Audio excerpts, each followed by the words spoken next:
दोस्तों, तिरंगे का महत्व आज यूक्रेन में हमारे जो देशवासी हैं, हमारे जो वहाँ पे बच्चे पढ़ रहे हैं, उनको समझ में आ रहा है कि तिरंगे का महत्व क्या होता है, तिरंगे की आन बान और शान क्या होती है। क्योंकि आज उसी तिरंगे की वजह से उन सभी की जान बच पाई है। उसी तिरंगे की वजह से ना उनको रूसी सेना छू रही है, ना उनको यूक्रेन की सेना छू रही है। आज उसी तिरंगे की वजह से वो सभी के सभी लोग पोलैंड, बेलारूस और भी जो देश है उनके रास्ते भारत सुरक्षित वापस लौट रहे हैं। और हमारे मोदी जी को और हमारे देश को धन्यवाद कर रहे हैं, क्योंकि वो आज वो सुरक्षित भारत देश लौट पा रहे हैं। और ये एक नमूना है दोस्तों हमारे देश के प्रधानमंत्री के गौरव का, उनकी जो कूटनीति है उसका ये नमूना है।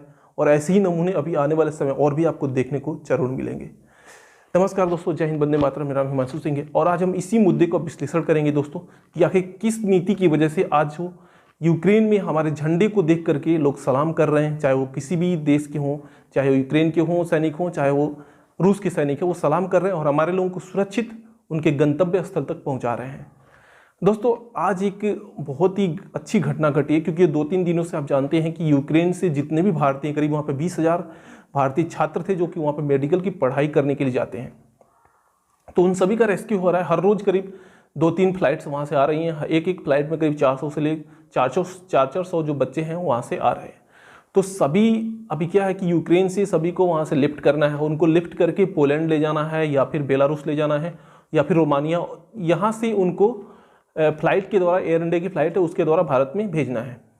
तो जब उनको वहाँ से रेस्क्यू किया जा रहा है तो इन सभी बच्चों के हाथों में तिरंगा दे दिया गया है और जो बस है उसके आगे भी तिरंगा लगा दिया गया है।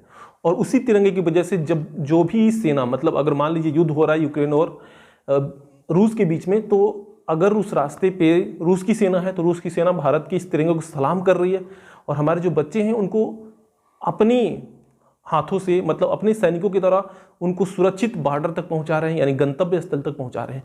और अगर वहां पर यूक्रेन की सेना है तो वो भी ऐसा ही कर रही है, हमारे झंडे को, तिरंगे को सलाम कर रही है और जो हमारा गंतव्य स्थल है बच्चों का, वहां पर उनको पहुंचा रही है।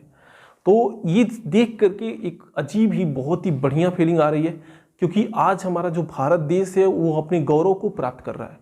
ये गौरव तब की है दोस्तों जब हमारा 1600 यानी 1500 और 1600 की ईस्वी जब थी, उससे पहले की जो हमारा गौरव था वो गौरव फिर से मोदी जी हमारे देश को लौटा रहे हैं। क्योंकि आज आप समझिए कि पूरे विश्व में यूक्रेन के जो विदेश मंत्री हैं वो ये कह रहे हैं कि अगर इस युद्ध को कोई रोक सकता है तो मोदी जी रोक सकते हैं, क्योंकि मोदी विश्व के नेता हैं और विश्व के सबसे सम्माननीय नेता हैं। और आज भारत का जो कद है वो मोदी जी की ही वजह से बढ़ गया है। इसीलिए मैं कहता हूं दोस्तों कि मोदी धरती पुत्र हैं, भारत पुत्र हैं। और आज उन्होंने इस देश का मान इतना बढ़ा दिया है कि हमारे तिरंगे की देख करके विरोधी सेना भी सैल्यूट कर रही है, नमन कर रही है। और जो मतलब दोनों भी विरोधी सेनाएं हमारे तिरंगे को देख करके सैल्यूट कर रही है, हमारे छात्रों को सुरक्षित उनके गंतव्य स्थल तक पहुंचा रही है। और एक नमूना है ये मोदी जी का, ये उनकी कूटनीति का नमूना है, वो इनकी ये जीत का नमूना है और ये उनके जो प्रशासक समिति है, मतलब अच्छा जो एक शासन होता है उसका एक नमूना है। और इसी वजह से आज भारत अपने गौरव को एक उच्चतम स्तर पर प्राप्त कर चुका है और इसीलिए भारत आगे बढ़ेगा और जितने भी दुश्मन भारत के हैं उन सभी को ढेर कर देगा।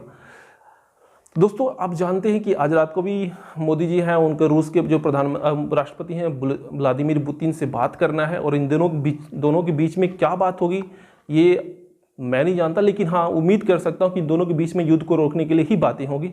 अभी आप जानते हैं दोस्तों कि यूक्रेन के जो राष्ट्रपति हैं उन्होंने भी धमकी दिया है, मतलब एक धमकी ही समझिए। उन्होंने कहा कि अगर भारत रूस से बात करके इस युद्ध को नहीं रुकवाता है तो भारत को याद रखना चाहिए कि भारत में ही करीब जो अभी भारत के जो छात्र हैं वो अभी यूक्रेन में ही हैं। मतलब ये एक तरह से धमकी है भारत को कि हाँ तुम्हारे जो सैनिक और तुम्हारे जो छात्र हैं वो अभी यूक्रेन में हैं, अगर हम इस युद्ध को नहीं रुकवाते हो तो हम तुम्हारे छात्रों को यहाँ से नहीं जाने देंगे। लेकिन यूक्रेन शायद भूल गया है कि ये मनमोहन सिंह का भारत नहीं है, ये मोदी का भारत है।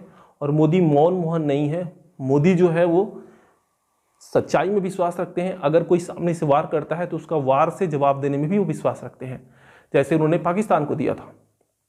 तो यूक्रेन शायद इस बात को भूल गया है कि अभी तो रूस उसे धूल चटा रहा है।